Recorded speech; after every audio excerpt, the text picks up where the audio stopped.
yung passage natin. From yung interrogation ng mga Hudyo o ng Sanhedrin kay Jesus Christ, ibinigay na nila si Kristo kay Pilate o kay Pilato para sentensyahan ng capital punishment that time, which is yung crucifixion on the cross or death on the cross. At makikita natin, after ng interrogation nila, tinanggap naman ni Pilate si Kristo. Ngunit doon, sa patanggap ni Pilate kay Kristo, hindi niya basta-basta hinatulan si Kristo. Siya ay ninais ni Pilate na magkaroon ng proper trial o tamang paghuhukom o tamang paglilitis sa kanyang mga sa cases na ibinigay sa kanya. At kung makikita natin dito sa mga unang katanungan ni Pilato kay Kristo, ito ay malaking ebidensya na beforehand o bago pa siya isuko kay Pilate ng mga Hudyo, alam na ni Pilate yung kasong binubuo ng mga Hudyo o ng Sanhedrin kay Kristo. Ang una nating ebidensya dyan ay yung una nating preaching dito sa chapter 18 kung saan hindi lamang mga Jewish guard o mga temple guards ng Israel or ng Jerusalem yung dumakip kay Kristo. Meron kasama doon na Roman troops, may mga sundalo ng Roman Empire that time. So, hindi gagalaw ang Roman troops kung hindi inaprubahan ni Pilate. At gayon din, yung katanungan ni Kristo katanungan ni Pilate o ni Pilato kay Kristo, ang katanungan kagad niya tungkol sa kanyang pag-claim na siya ay hari at siya ay may kingdom. So, ito ay hindi na banggit ng mga Sanhedrin kay Kristo, ngunit yun kagad yung ibinigay ni Pilato na kaso tungkol kay Kristo. So, ibig sabihin, meron ng foreknowledge si Pilate doon sa akusa ng mga Sanhedrin kay Kristo o ng mga Hudyo kay Kristo o ng mga kababayan ni Kristo sa kanya. So, makikita natin dito na meron conspiracy na nabuo na before pa na maihan si Kristo sa kanyang o kay Pilato na beforehand pa ninanais na o matagal na panahon na pinagpaplanuhan ng mga Hudyo ang kamatayan ni Kristo. At sino ba to para mas ma-appreciate natin yung ating passage ngayong umaga, kilalanin natin si Pilate. Si Pilato ay isang Roman governor na itinalaga ng emperor ng Rome dito sa bayan ng Israel. So makikita natin na nasakop ng bayan ng empire ng Rome yung Israel at binigyan sila ng kung titignan natin sa panahon natin ngayon isang emisaryo na siyang mamumuno sa kanila at maggagabay sa kanila para hindi sila mag-rebel against the Empire of Rome.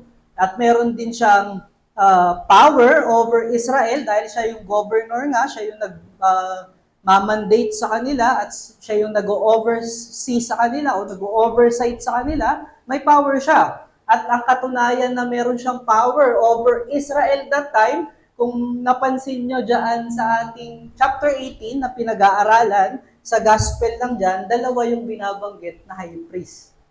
Si Caiaphas at yung kanyang father-in-law na si Annas. So si Annas, by right ng Mosaic law, siya talaga yung high priest. At sa Mosaic law, hanggat nabubuhay ang isang high priest, mananatili siyang high priest. Ngunit sa mga nabasa nating commentaries at gayon din sa history na nabasa natin, malamang itong si Annas ay nagkaroon ng problema with Pilate.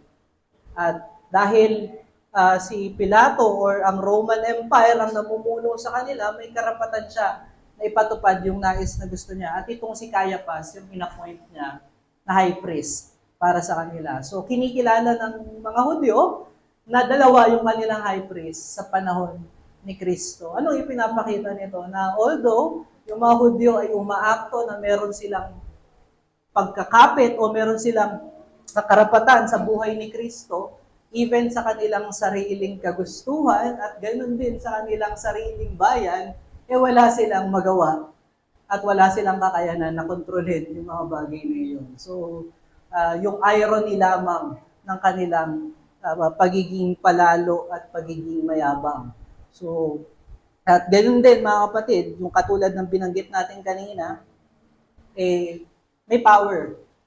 Tinanggal ng Roman Empire sa Hudyo ang pagpapataw ng capital punishment. So, kinuha iyon ng Rome. Sila lang ang pwedeng magpataw ng capital punishment. Sa Jewish tradition, ang capital punishment is someone who sinned against God, stone him hanggang siya ay mawalan ng hininga. Ngunit sa Roman Empire, ang kanilang capital punishment is ipako sa krus at nang nakahubad ang isang nagkasala. So ito yung at napakabuti ng Panginoon at napakadakila ng kanyang wisdom at ng kanyang knowledge na sa panahong ito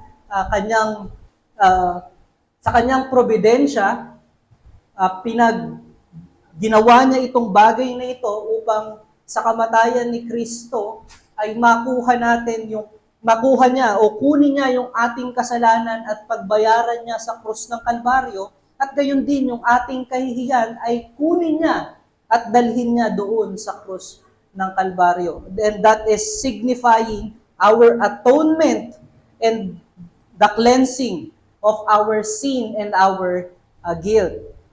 At kung tayo ay mag-move forward sa ating passage ngayong umaga, nakilala na natin si Pilato na siya ay makapangyarihan. At alam natin, sa Roman Empire ay matatalino ang mga ito dahil sila ay mga nag-aral ng mga arts and also yung sila ang isa sa mga nag-umpisa ng reasoning. Maraming philosopher doon sa Rome at ganun din sa Greece that time. Kaya naman, hindi rin natin may tatanggi na itong si Pilate o si Pilato, nung siya ay maupo as governor, may dunong siya about batas. May dunong siya sa pakikipag-usap at may dunong siya sa pagbabasa ng sinasabi ng kanyang kausap. At makikita natin sa passage natin dito ngayong umaga na instead na siya yung mag-instigate kay Kristo, si Kristo yung namuno dun sa kanilang usapan. At ipinapakita nito na ang wisdom ng mundo ay isang foolishness sa harapan ng Diyos. At no one is above the wisdom of God. At kung makikita natin sa kabutihan ng Diyos sa kanyang pakikipag-usap kay Pilate, na ipakita dito yung katotohanan ng kaharian ng Diyos. So masyadong invested or masyadong nangangamba si Pilato sa kaharian na binabanggit ng mga Hudyo na binubuo ni Kristo. So yun yung nagbigay sa kanya ng pansin. Dahil ang Roman Empire ay isang mabangis at gayon din isang mananakop na bayan na bansa, ayaw nilang magkaroon ng conflict sa mga nasakop na nilang bayan. Ayaw nilang bitawan yung kanilang kapit doon sa kanilang nasakop na nation. Kaya ito yung pumukaw sa atensyon ni Pilate o ni Pilato. So makikita natin dyan na tinatanong niya si Kristo kung ano yung kaharian na ito na kanyang binubuo at kung siya ba ay tunay na nagkiklaim na hari. At marahil, tinatanong na rin niya kung gaano karami yung kanyang mga tagasunod. Ito yung kanyang nais na maipalabas kay Kristo. Ngunit sa kanilang pag-uusap, sa kanilang talakayan ni Kristo, na ipalabas ni Kristo yung katotohanan ng kanyang kaharian o ng kaharian ng Diyos. Ang kaharian ng Diyos ay walang conflict sa kaharian ng lupa. At iba yung katangian ng kaharian ng Diyos sa kaharian ng lupa. At iba rin yung katangian ng mga citizen o mamamayan ng kaharian na ito. At naipakita ito ni Kristo. At kung papansinin nyo, dapat isasama ko ito mga kapatid dun sa last preaching natin, ngunit mas pinili ko na lamang na hatiin siya dahil maganda yung symbolism na ibinigay ni John doon sa huli natin is yung symbolism ng hypocrisy ng mga Hudyo ng Sanhedrin. At dito naman makikita natin yung tunay na kabilang sa kaharian ng Diyos. So, sometimes may makikita tayong mga Kristiyano na umaakto na parang sila ay kabilang sa mga hinirang ng Diyos, ngunit hindi naman talaga sila Kristiyano. Pinopronta lamang nila yung kanilang mabubuting gawa at ipinapangalandakan lamang nila yung kanilang mga kakayanan, ngunit walang pagbabago sa puso at walang pag-ibig sa grasya ni Kristo. Dito sa ating passage ngayong umaga, aaralin natin kung ano yung nature ng kingdom ni Kristo na siyang nag-ooperate na ngayon, na in-inaugurate ng Diyos sa pamamagitan ng kamatayan niya sa krus at kanyang muling pagkabuhay. In-establish niya mula pa noong eternity past at gayon din may purpose na iba sa mga kaharian dito sa lupa. At gayon din makikita natin yung katangian ng mga citizen ng kingdom na ito, kung saan makikita natin na ang mga tunay na citizen ng kaharian ng Diyos ay nakikinig lamang sa salita ni Kristo, and knowing that they are listening to the voice of their king and their master, they are obedient, humble servant of God. I-consider natin yung ating unang mensahe sa umagang ito, ang nature ng kingdom ng ating Panginoong Hesukristo. Nature of the kingdom of Christ. The nature of the kingdom of Jesus is different from the world. Yung mga existing na kingdom dito ay kakaiba yung kaharian ng Diyos. Katulad ng sinabi natin kanina, in-establish ng Diyos yung kaharian ni Kristo sa kalangitan. Kung titignan natin, ini-establish yung kaharian dito sa lupa sa pamamagitan ng meron kang kapangyarihan, marami kang pera, at gayon din marami kang tauhan. Doon na i-establish at gayon din marami kang kakayanan upang magbuo ng mga building o mga establishment. Ngunit yung pag-establish ng pagiging hari ni Kristo is from eternity past. Naaalala nyo ba yung ating preaching sa John chapter 17 verse 2? At I invite you to open your Bible dyan sa passage na iyan.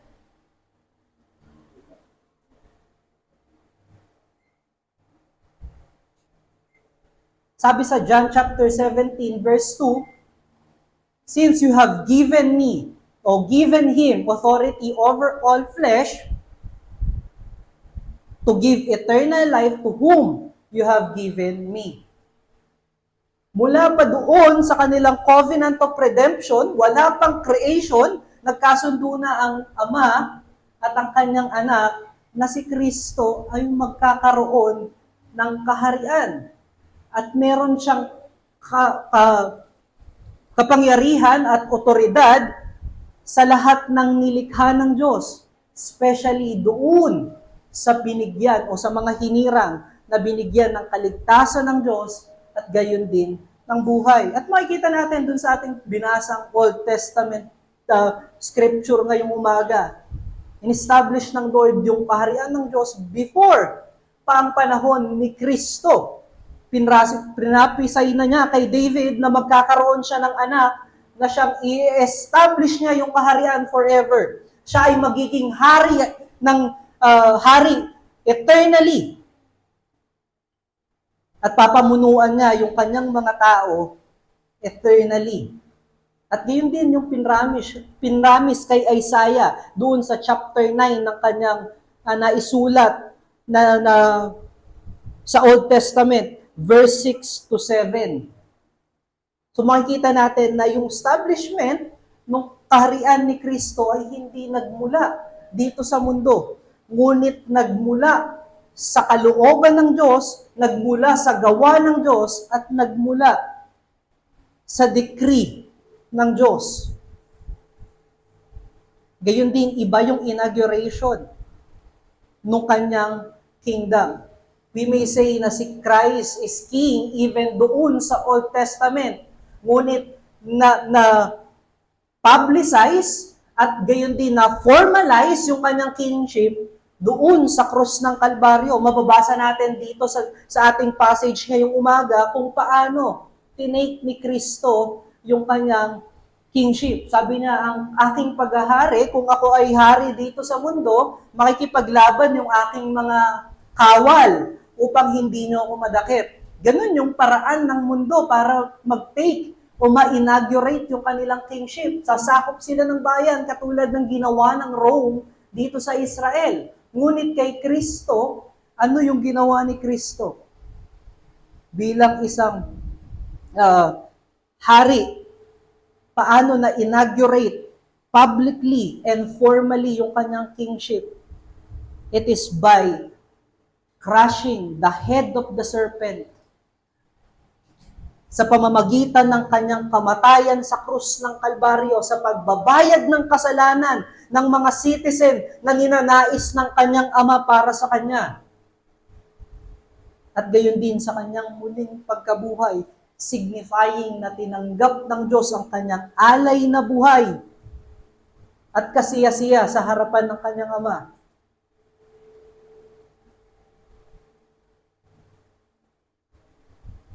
Ibig sabihin, mga kapatid, yung nilabanan ni Kristo ay hindi yung tao.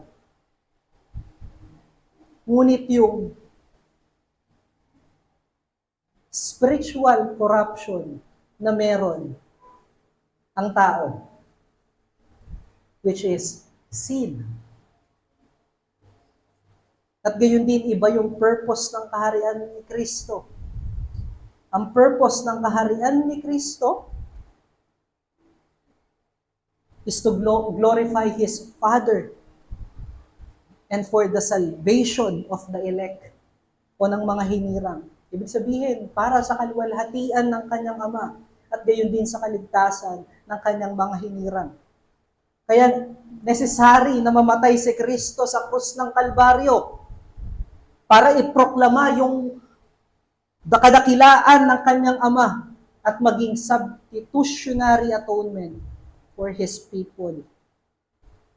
Paano na luwalhat o na i-display yung glory ng Diyos sa krus ng Kalbaryo?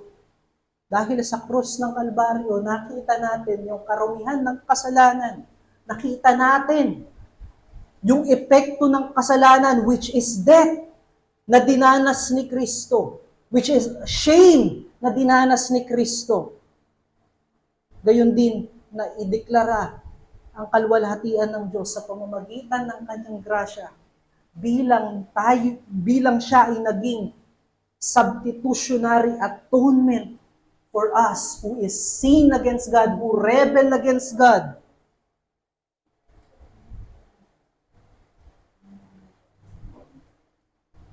At isang pang bagay, mga kapatid, magkaroon ng bagong buhay yung mga hinirang ng Diyos. Magkaroon ng pananampalataya kay Kristo na siyang isinugo ng kanyang ama para sa kaligtasan at para sa buhay ng kanyang mga hinirang. At mapapurihan yung mabuti at dakilang gawa ng Diyos sa kanila.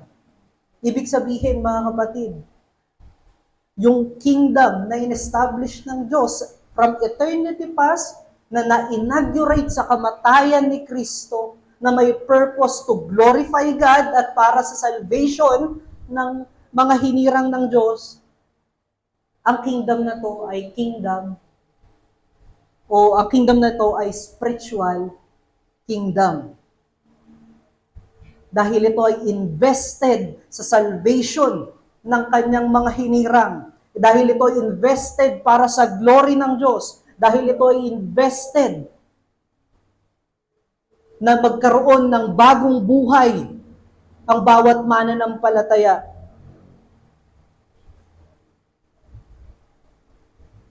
At mababasa natin sa Ephesians chapter 2, yung corruption ng tao. It is impossible to please God. It is impossible na ang tao ay pumunta sa direksyon na ninanais ng Diyos para sa kanya. It is impossible na tayo ay magsisi sa ating kasalanan.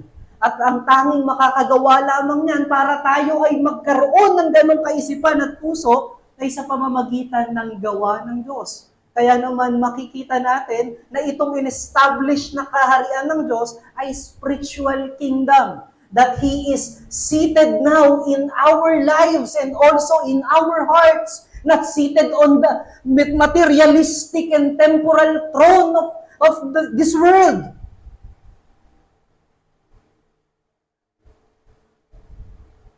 Ang ninanais ni Kristo ay magkaroon ng buhay na kasiya-siya at pleasing sa harapan ng kanyang Ama, yung hinirang para sa kanya. Ang ating pwedeng makita dyan, mga kapatid, the kingdom of Jesus Christ is a spiritual kingdom. Ang kaharian ni Kristo ay spiritual kingdom. Kaya naman wala itong conflict doon sa kinakatakot ni Pilato. Wala itong conflict sa anumang kingdoms na meron dito sa mundo. Wala itong desire sa anumang land. It has no desire for the land that they govern. But Jesus Christ is interested governing all the people that is in the world. Wala siyang interest sa anumang kaharian dito sa lupa. Tignan natin kung paano na-acquire ni Kristo yung kanyang mediatorial kingship. It is not by force.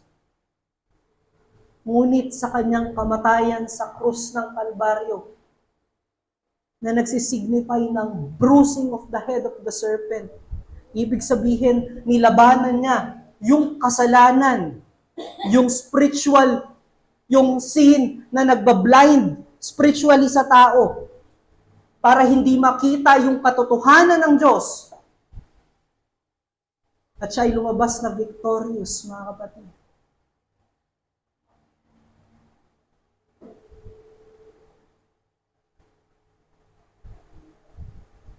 At tignan din natin, mga kapatid, kung paano nag-take dominion si Kristo sa buhay ng bawat mananampalataya o bawat hinirang ng Diyos para sa Kanya. Hindi sa pamamagitan ng puwersa, but by grace. He regenerated us para magkaroon tayo ng life. Ipinanganak muli tayo sa Espiritu para makita natin yung ating dakilang pangangailangan para sa Savior o sa magliligtas sa atin. Being honest with ourselves na we cannot save ourselves. O kahit gumalaw man lamang ng kunti para sa ating kaligtasan ay hindi natin magagawa. At hindi lamang tayo ipinanganak muli sa Espiritu, ngunit tayo ay sinusustain yung life, yung buhay na kanyang ibinigay ay sinusustain pa rin niya. Kung paano ito nangyayari na ma-sustain niya yung ating buhay, katulad ng sinasabi ng ibang mga religion na ang mga Calvinist daw ay mga robot dahil kinokontrol sila ng Lord. Hindi po ganun yun. Christ enables us to respond according to His word. Sa pamamagitan ng gawa ng banal na Espiritu sa ating mga puso, nakikita natin na ang kasalanan ay nakakadiring bagay, na yung ating mga gawi ay napakadilim at nagdadala ng kamatayan. At yun yung nag-empower sa atin to walk in the light of Christ. At alam nyo ba yung mga bagay na yan ay blessedness mula kay Kristo. Ito ay in-apply sa atin ng Holy Spirit. Dahil sa kamatayan ni Kristo sa krus ng Kalbaryo, lahat ng kanyang na-acquire na blessedness sa kanyang kamatayan at muling pagkabuhay ay ibinigay niya rin sa kanyang mga hinirang. At para matanggap natin ito, yung Holy Spirit ang siyang naglalapat sa ating buhay ng mga spiritual blessings na ito o tinatawag natin sa theology na salvation blessings. Yung kingdom ni Kristo ay hindi rin katulad ng mundo na nakafocus sa external at natural. Ito ay nagre-reside, ang kanyang harian ay nakareside sa heart ng bawat elect. At para makita natin yung kaharian ng Diyos at maging realidad sa atin, kinakailangan tayong ipanganak sa Espiritu. John chapter 3, verse 3 and verse 5. Wala itong paghahangad sa mga material na bagay. Romans chapter 14, verse 17. Na pinreach lamang sa atin last week. Ano yung aim nito? Righteousness, peace, joy in the Holy Spirit. Ninanais nitong patuloy na makita si Kristo, yung kabanalan ni Kristo at yung grasya ni Kristo sa kanyang mga salita sa pamamagitan ng gabay ng banal na Espiritu. At ito yung mga kadakilaan na ibinigay sa atin ng ating Diyos. Ngunit ang problema, even tayong mga nananampalataya na at kabilang na sa iglesia ng Diyos,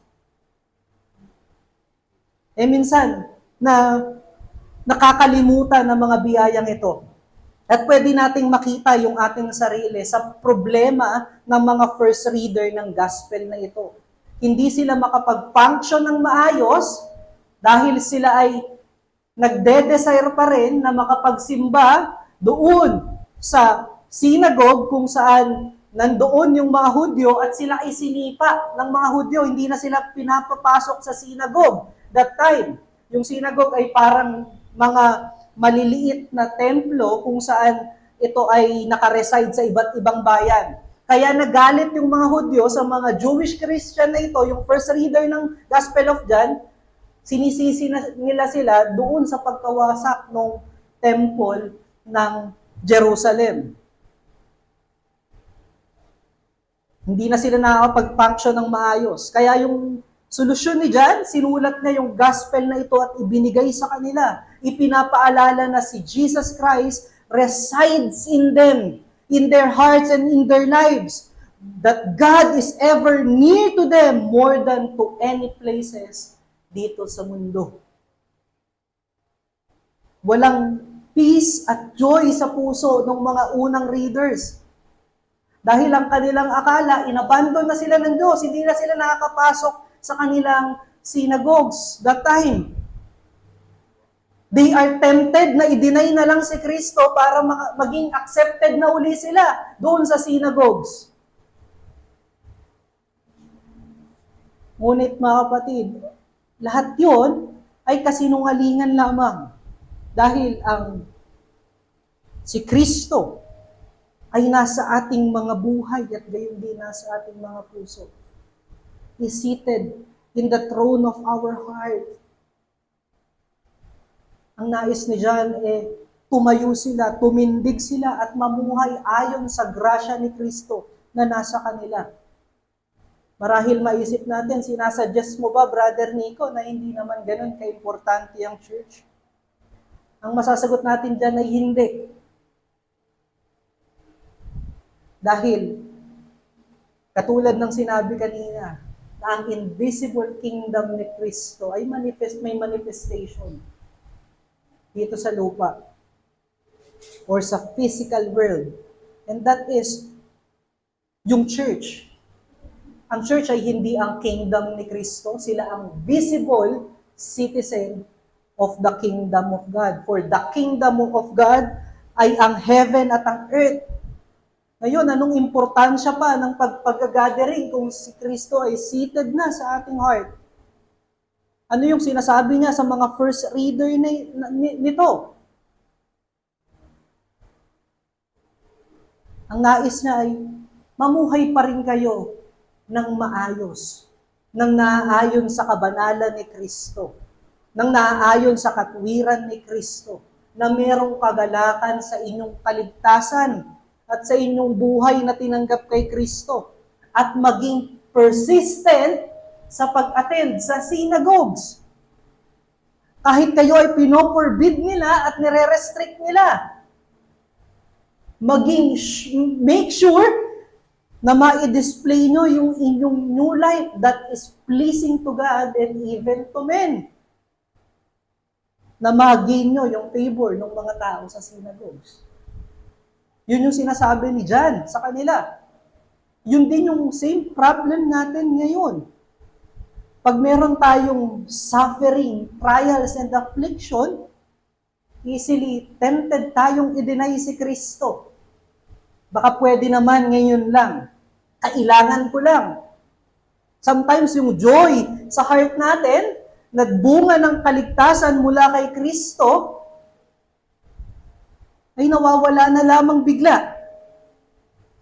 Dahil nabablind tayo nung ating mga kinakaharap na problema. Sometimes iniisip natin, nakatapusan na natin dito sa mga affliction at sa mga problema. But be reminded that we are now in the kingdom of God. Our King is already victorious. Our affliction and trials are for temporary moment. But the salvation and grace that we have in Christ is eternal.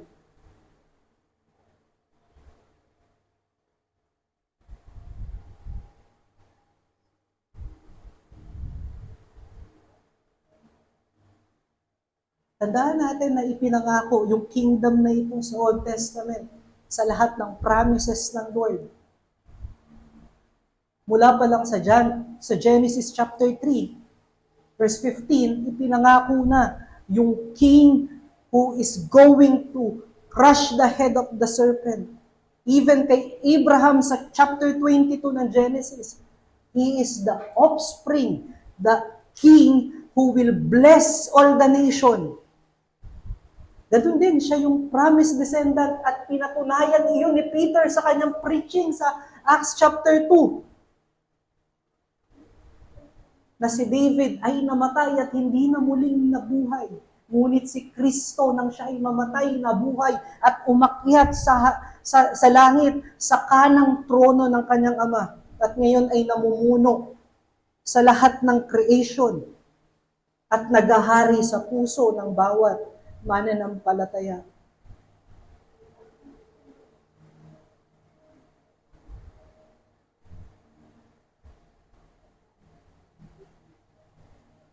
Yung mga pangako sa Old Testament ay natupad kay Kristo. At yun yung ine-enjoy natin ngayon. Na merong kingdom na siyang bountiful in all blessing and all goodness. We are living in His kingdom.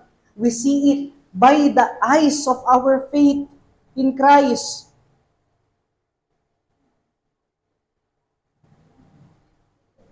Nakikita natin na yung kabanalan ng kaharian ng Diyos. Nakikita na natin yung kadakilaan ng kaharian ng Diyos dahil sa ating pananampalataya. At nais kong sabihin mga kapatid, for now, yung reality ng kingdom is ever developing because of our faith, because of the Spirit that lives in us, na ninunurture yung ating faith. Ngunit sa pagdating ni Kristo, Kanya itong ipa-perfect. Pagkat nakikita lamang natin yung kingdom ng Diyos ngayon through faith. But in the second coming of Christ, we will see our King. We will see His kingdom face to face. Makikita natin yung tayo ay magiging sinless. because of His glory. Tayo ay masasatisfy sa Kanya forever. Ang nais ko lang sabihin dyan mga kapatid, if God has fulfilled His promise, spiritual kingdom through Jesus Christ, He is going to fulfill His promise that His kingdom, that Jesus put us, that where Jesus put us is an eternal kingdom. In the future, we will see that eternal kingdom face to face. At kung eternal yung kanyang kingdom, pwede nating sabihin na yung salvation and life na kanyang ibinigay ay eternal din. At dahil sa katotohanan yan, nabibigyan tayo ng confidence and comfort for our daily lives. Look at Christ sa pagkakataong ito, facing Pilate na merong hawak ng kanyang buhay. Bakit hindi siya natakot sa kanilang paghaharap? Ito yung nasa mind ni Kristo. That when He died and rose again, He will glorify His Father. He will establish His kingdom. He will save the citizen of that kingdom. Because He loved His Father and He loved you. At ang naisin ni Kristo is an eternal kingdom for you. An eternal salvation and a perfect life for us.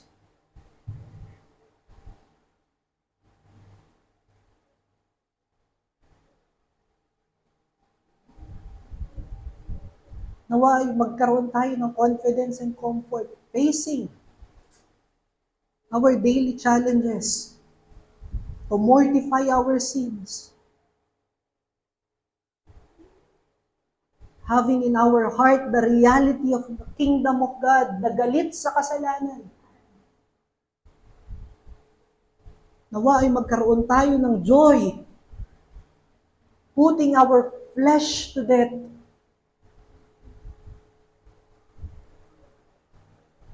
And living according to the word and spirit of Christ. Tandaan natin yung sinabi ni Kristo sa Matthew chapter 10, verse 26 to 33. Sabi niya sa kanyang mga disciple, so have no fear of them, for nothing is covered that will not be revealed, or hidden that will not be known. What I tell you in dark, say in the light. What you hear whispered, proclaim on the housetops, and do not fear those who kill the body, but cannot kill the soul. Rather, fear Him who can destroy both soul and body in hell. Are not 2 sparrows sold for a penny, and not one of them will fall to the ground apart from your Father? But even the hairs of your head are all numbered. Fear not, therefore you are more valued than many sparrows. Everyone acknowledge me before men, I will also acknowledge before my Father who is in heaven. But whoever denies me before men, I will also deny before my Father who is in heaven. Bilang tayo ay nakatanggap ng eternal salvation and life, being accepted in the eternal kingdom, proclaim the truth that we receive from Him. Marahil, namamatay tayo sa proseso. Mahirap i-deny ang ating sarili. Mahirap i-deny sometimes yung ating galit sa ating kapwa. Mahirap i-deny yung katamaran. Mahirap mag-mortify ng ating paboritong kasalanan. But if it proclaims Christ, May we have strength and comfort na He has overcome yung ating enemies and we are now safe in the loving arms of our Lord and Savior Jesus Christ. It is true na tayo ay safe sa kamay ni Kristo, the one who died for us. No matter what happened in this world, we belong to Him.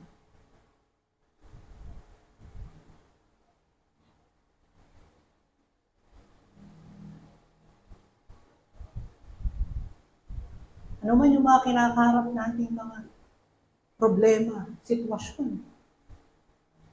Nawa, mga kapatid, maalala natin yung kinabibilangan nating kingdom. Ang kingdom ng kabanalan ng Diyos. Ang kingdom ng pag-ibig ng Diyos. At nawa ay makatugon tayo ng tunay doon sa bagay na yun. At hindi naman tayo mapabayaan sa proseso ng ating buhay. Pagkat sinabi ni Kristo sa Matthew chapter 28, verse 18 to 20, at gayon din sa binasa natin kanina sa Sunday School, Ephesians chapter 1, verse 22 to 23, lahat ng otoridad sa mundo ay ibinigay kay Kristo.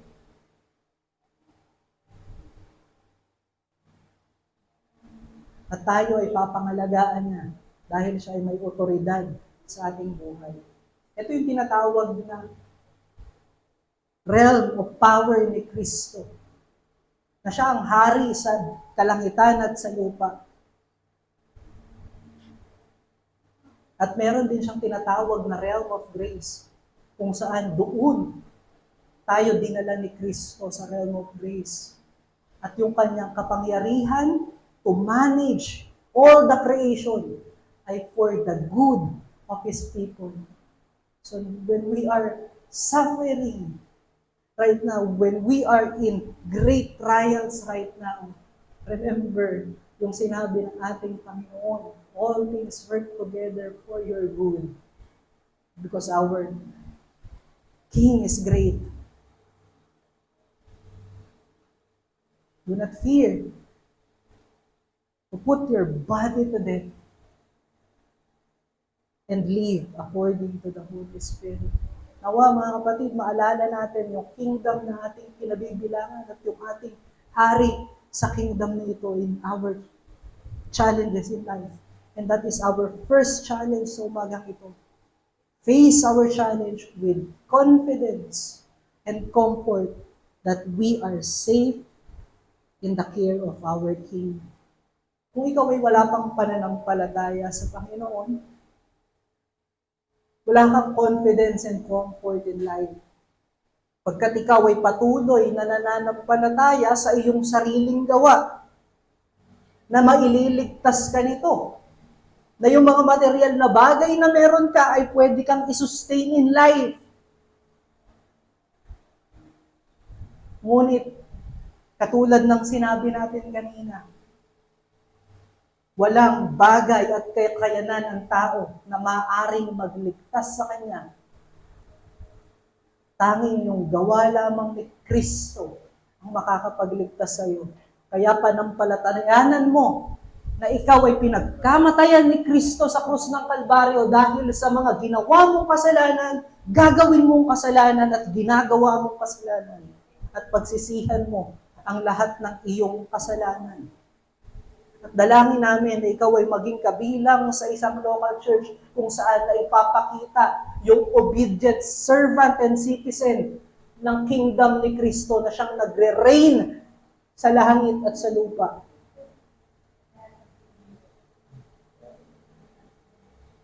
At para sa covenant members, marahil meron tayong challenges na mga kinakaharap sa church. Sometimes, meron tayo sigurong mga alitan. Sometimes, siguro meron tayong mga mahihirap na bagay o task na ibibigay sa atin. Sometimes, pakiramdam natin, neglected tayo. Ngunit, magandang maalala mga kapatid,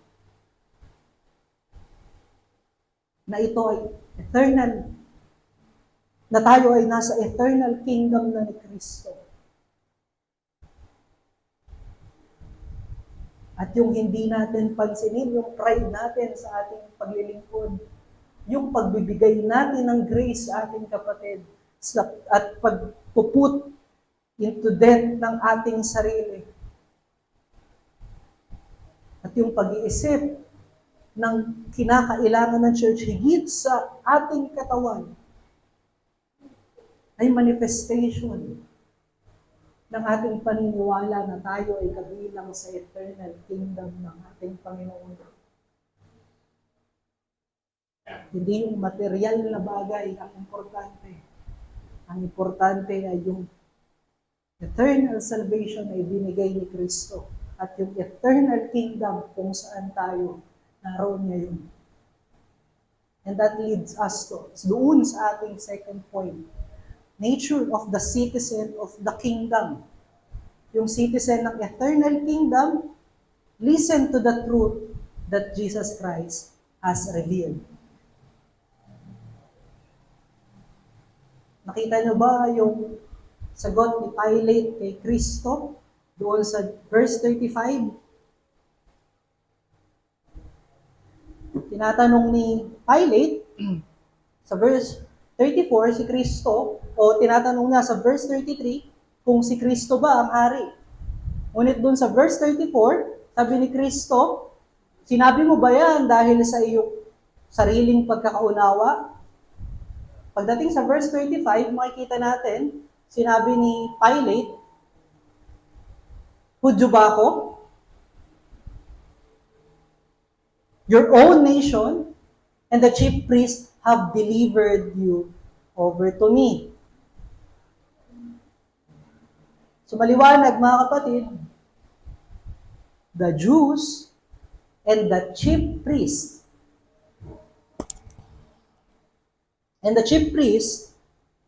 does not belong to Christ. Dahil sabi natin dito, yung citizen ng eternal kingdom ay nakikinig sa katotohanan na nireveal ni Kristo. Ngunit ano nangyari? Bakit hinand over ng mga Hudyo si Kristo kay Pilate? Offended sila dun sa truth ni Kristo. At gayon din mga kapatid, makikita natin dyan, katulad ni Pilate, yung mga hindi citizen ng kingdom ng Diyos, ay katulad din ni Pilate, na nakita niyang no guilt si Kristo. Ngunit saan siya sumangguni para sa paghahatol na. Verse 39 to verse 40. But you have a custom, verse 38b. And after he said this, he went outside to the Jews and told them, I find no guilt in him. Verse 39 to verse 40, but you have a custom that should release one man for you at the Passover, so do you want me to release to you the king of the Jews? They cried out, not this man, but Barabbas. Now Barabbas was a robber. So ano pinakinggan ni Pilate? Imbis na si Kristo na no guilt, ang pinakinggan niya, yung tao na sumisigaw na crucify him at pumipili sa magnanakaw. Ganon din yung mga Hudyo na sumisigaw na not Christ but Barabbas. Sino pinapakinggan ng mga Hudyong sumisigaw na ito? Yung Sanhedrin. At yung Sanhedrin, ano pinapakinggan ng Sanhedrin? Yung kanilang own sinful desire. Alam nyo ba na ang tao ay laging nagme-make up ng kanyang sariling truth according sa comfort ng suit yung kanyang flesh at gayon din yung kanyang sinful desire. Para ma-stay out of trouble. I-justify niya yung evil para maging acceptable yung kanyang reason. Ito yung tao. At ito yung mga hindi nakikinig kay Kristo, ngunit nakikinig sa kanilang sinful desire and even listening to the counsel of darkness. Ang reason nito ng ating blindness ay doon sa ating kasalanan. We are all dead in sin and trespasses, and Jesus came to reveal the truth. And He died for us to have spiritual understanding to the truth that He has revealed. Katotohanan ay meron tayong natanggap na katotohanan dahil sa buhay, kamatayan, resurrection, and ascension ni Kristo. Meron tayong truth dahil pinurchase niya lahat ng salvation blessing na kinakailangan para sa atin sa pamamagitan ng kanyang dugo. At ang isang katunayan na ikaw ay kabilang sa kingdom ni Kristo, ang counsel mo ay ang kanyang salita. At hindi mo magiging counsel ang salita ni Kristo kung hindi ka nakatanggap ng biyaya ng kaligtasan mula sa kanyang kamatayan. Ang pwede nating makita dyan, the citizen of the kingdom of Jesus Christ was bought by His blood. Binili ni Kristo ng kanyang dugo lahat ng citizen ng kanyang kaharian. Tignan natin kung paano binayaran ni Kristo o na-acquire ni Kristo ang ating citizenship. Not sa anumang effort, hindi sa mga external means, hindi sa puwersa ng kahit ano. It is administered by the Holy Spirit. Without the work of the Lord on the cross, we will not have salvation and life. We are going to continue to insist to God our good works, our own righteousness.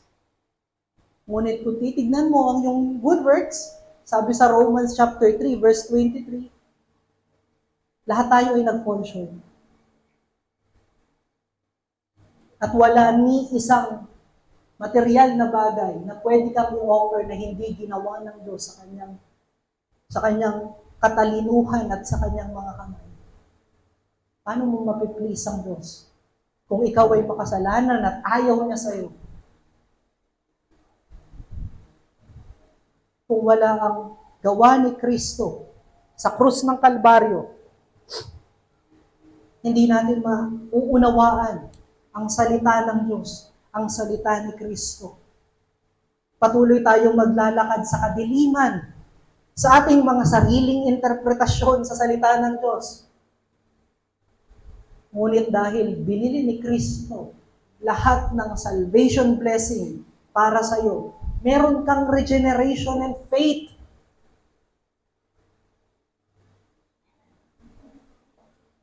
At nung nagkaroon ka ng regeneration and faith, nakita mo yung iyong great need kay Kristo para iligtas ka.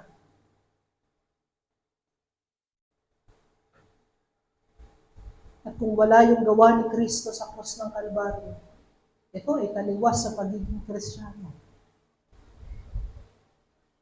Ang gawa natin ay for our own glory palagi.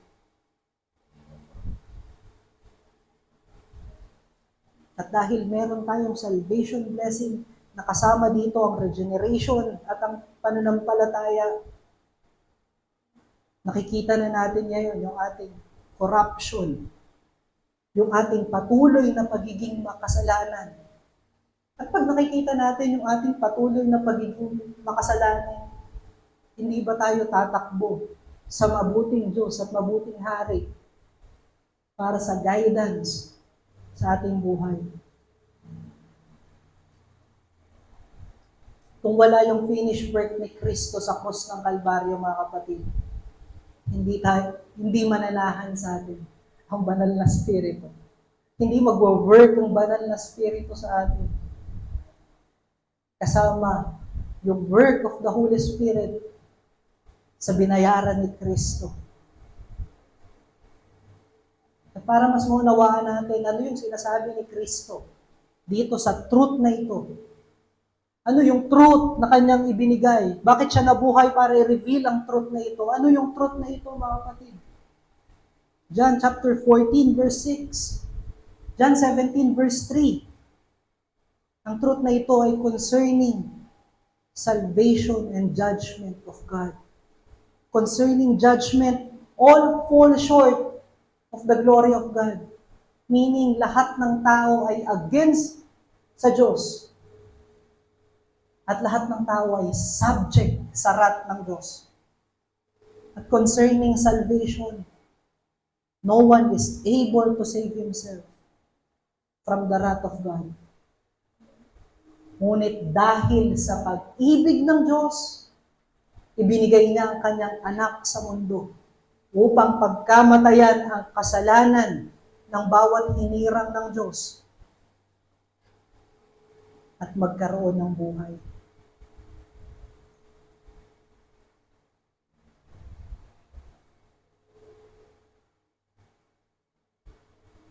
At lahat ng may salvation, mga kapatid, at nananampalataya kay Kristo, ay magkakaroon ng kasiyasiyang buhay, maayos na buhay, nang naaayon sa kabanalan ng ni Kristo.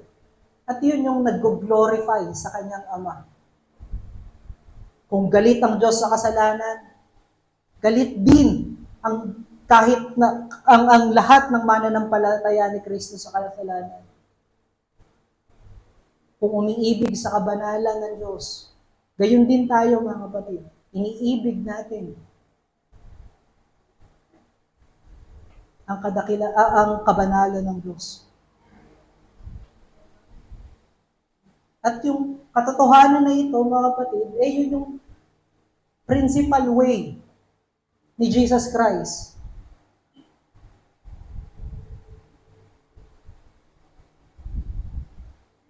para maging subject at i-exercise yung kanyang kingship sa bawat hinirang ng Diyos. Pag natanggap natin yung message ng gospel, tayo ay nagiging subject na sa kingship ni Kristo. Kung wala yung revelation of truth, we are not going to understand the gravity of our sin. Maraming beses na siguro tayong nakarinig na masama ang kasalanan, ngunit kung hindi pa natin naririnig ang ebanghelyo ni Kristo, parang baliwala lang sa atin. Pwede pa nating idahilan na lahat naman ginagawa yan.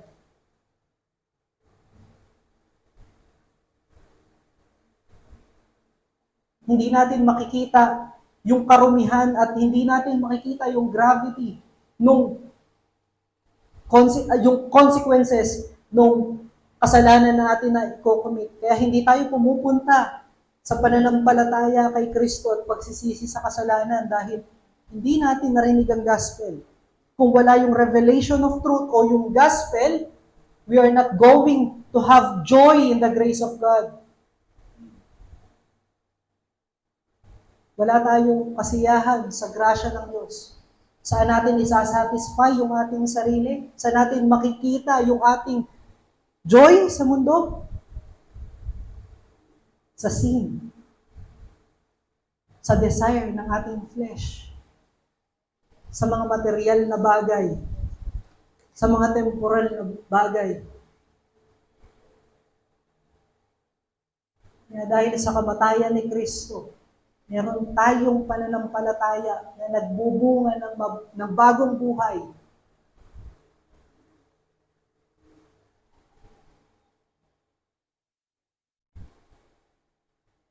At yung bagong buhay na yan, mga kapatid, yan yung nag-glorify sa Diyos o sa Ama ni Kristo.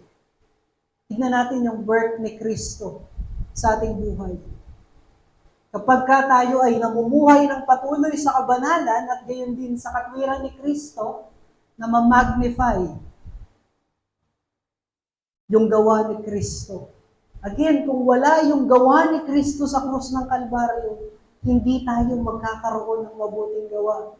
Hindi tayo magkakaroon ng buhay na siyang nakaayon sa kabanalan at katwiran ni Kristo. Kaya naman kung meron kang mabuting gawa, yan ay dahil kay Kristo. At yung mabuting gawa na yan, hindi ikaw ang napapapurihan, kundi yung gawa ni Kristo sa krus ng Kalbaryo. Ang katotohanan ni Kristo ay patuloy na napoproclaim sa mundo. Kung tayo ay patuloy na naka-adhere doon sa gospel at patuloy natin ina-apply o inilalapat sa ating buhay yung mensahe ng gospel, yung buhay mo is proclamation na ng gospel ng Diyos. At dahil doon sa proclamation ng gospel to all sides of the world, napapapurihan ang Ama na siyang nag-decree ng lahat o siyang nagtakda ng lahat ng bagay. Yun yung importansya ng gospel, mga kapatid, ng truth ni Kristo. Hindi tayo makaka-respond sa kabanalan at gayon din sa katwiran kung wala ang gospel. Ngunit ang problema natin minsan, mga kapatid, we reject the counsel and guidance of the Word and the Spirit of God. Ine-exchange natin sa counsel ng mundo. Dahil yung counsel ng mundo ay suiting doon sa desire ng ating sinful heart. Minsan pinipili natin yung counsel ng ating kasalanan. Kaya madali tayong matempt dahil komportable yung ating flesh doon. At sometimes, minimix natin yung mensahe ng gospel sa principle ng mundo. Pag ginawa natin ito, na hinalo natin yung message ng gospel at sa prinsipyo ng mundo, hindi na ito yung truth. That is your own brand of truth. Katulad ka ng mga Hudyo na nag-hand kay Kristo sa Roman Empire. Minimix nila yung kanilang paglilingkod at yung kanilang sinful desire. At may magandang definition ng Diyos dyan doon sa sa chapter 16. Verse 1, I have said these things to you to keep you from falling away. They will put you out of the synagogues. Indeed, the hour is coming when whoever kills you will think he is offering service to God. They will do this because they have not known the Father nor me. But I have said these things to you that when their hour comes, you may remember that I told you, I did not say these things to you from the beginning because I was with you.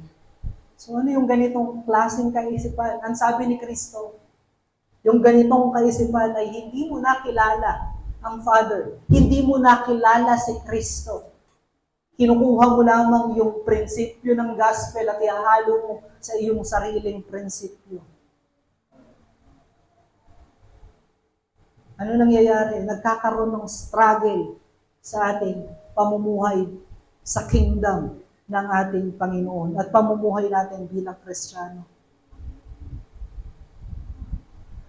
Nagkakaroon tayo ng difficulty mortifying our sin pagka ginagawa natin yung mga bagay na ito. Pag yung mga counsel na ito, yung ating tinatakbuhan, walang vivification.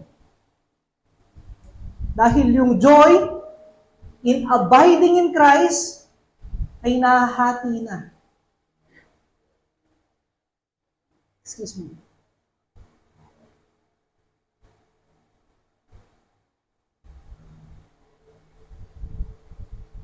Hindi na natin mapoproklama yung greatness at goodness ni Kristo sa ating buhay kapag tinakbuhan natin yung counsel ng mundo.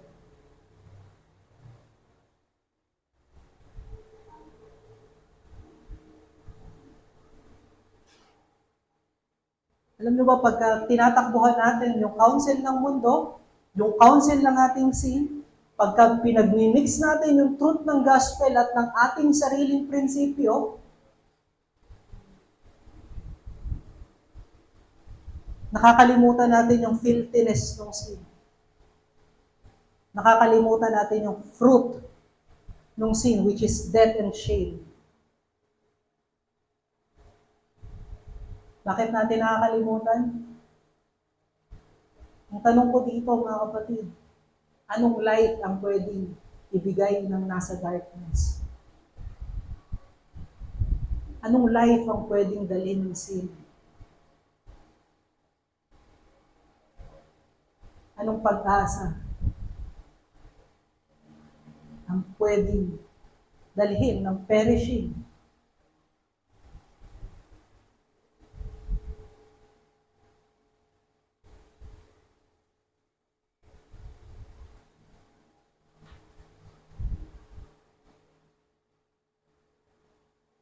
Pinapaalala nito yung mensahe ni Paul sa Philippians chapter 4 verse 10 to 13. Although yung sinasabi ni Paul dito, yung contribution ng Philippian church sa kanyang supply, sabi niya dito na natuto siya na ma-satisfied in any situation in life, in low, at gayon din in abounding in material things. Satisfy siya kung ano man yung dumating. Dahil yung kanyang blessedness ay wala sa anumang bagay, pagpos na kay Kristo. At huwag nating kalimutan na bago sabihin ni Paul ito sa chapter 4 ng Philippians, sinabi niya muna yung Philippians chapter 2, verse 5 to verse 11, kung saan pinapakita niya yung paghahari ni Kristo sa kanyang buhay. Anong sabi niya doon bago niya i-state yung paghahari ni Kristo? Have this in mind. May we have this in mind, mga kapatid. Always, yung paghahari ni Kristo sa ating buhay. Bilang miyembro ng kaharian ng Diyos, ang mandate natin ay manggagaling din sa Kanya. Bilang citizen ng eternal kingdom, eternal holy kingdom, we must also be holy.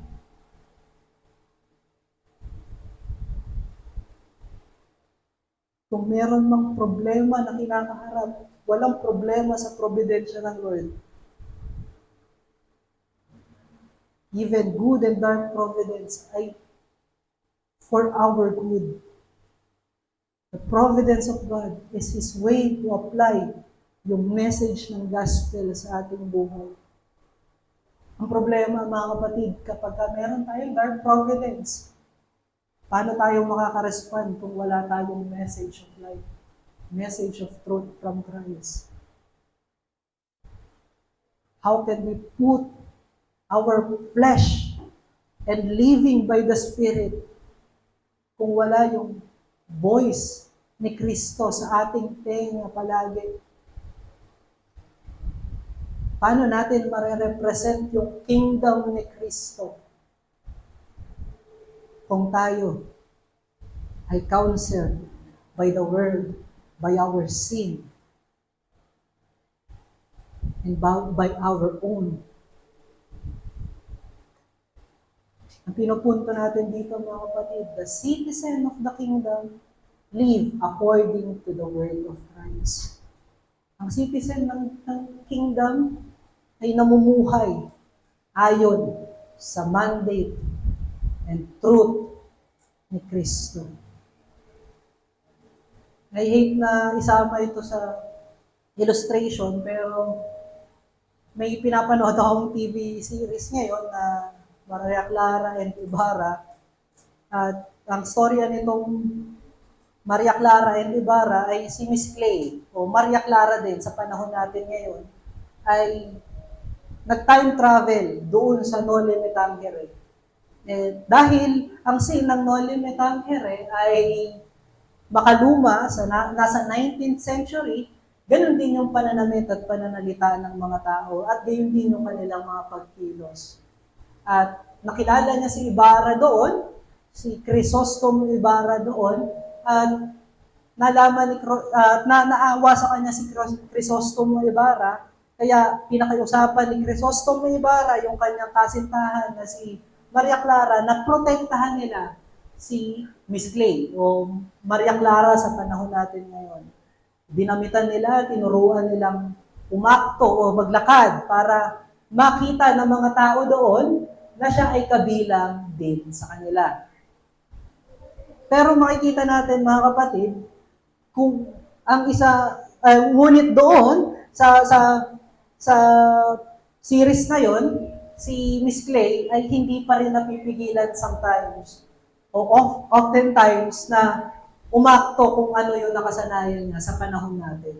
At palagi siyang nahuhuli na hindi talaga siya galing sa panahon na iyon. Dahil hindi naman talaga siya belong sa panahon na yon. Nagfe-fail silang i-conceal yung kanyang identity dahil sa kanyang mga gawin at pananalita at pag-iisip. Ano ibig sabihin natin dito mga kapatid? We may conceal yung ating identity as a righteous and holy people of God.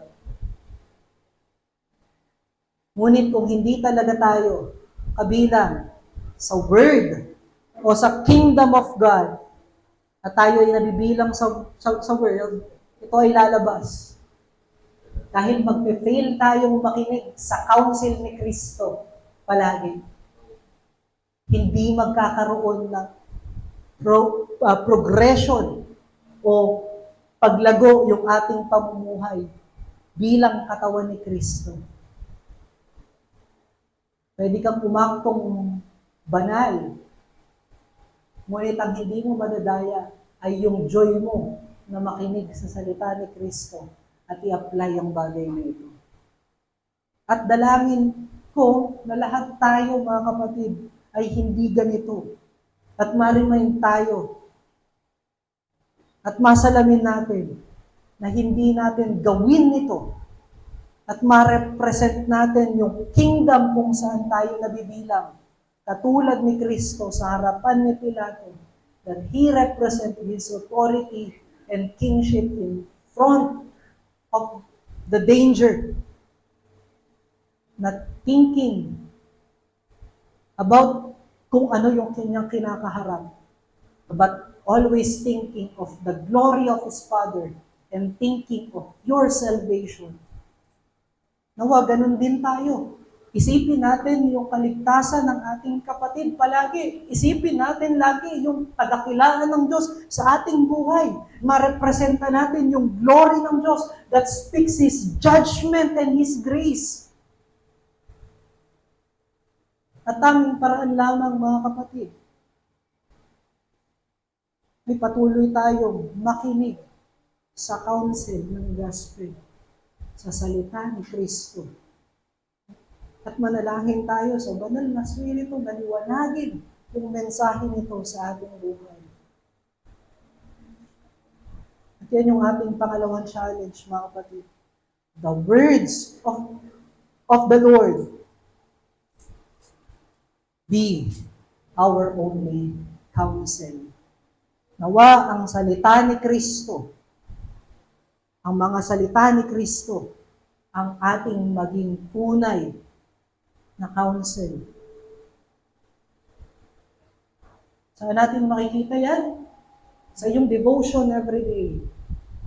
Sa pakikinig ng preaching every Sunday. Sa Lord's table. Sa fellowship. Sa prayers. At nawa lumago tayo sa salita ni Kristo. At nawa ay ma-representa natin yung kingdom na ating kinabibilangan. Ito ako magtatapos mga kapatid, knowing that we are safe in the loving arms of our King, knowing that His voice lead us to conformity in His image. It means that we are victorious in all aspects of life. Nagre-reklamo ba tayo sa hirap mag-mortify ng kasalanan? Nagre-reklamo ba tayo sa conflict ng buhay? Nagre-reklamo ba tayo sa bigat ng ating mga kasama? Nagrereklamo ba tayo sa hirap ng ating bansa? Nagrereklamo ba tayo sa place of worship natin? We are victorious because Christ died for us. We are in His kingdom, His eternal kingdom. At even, ang tunay na mananampalataya, even sa chaos ng kanyang paligid, all he see is the eternal kingdom of God. Let us pray. Father God, you are good and you are great. Thank you for this day that you have given to us to remember the greatness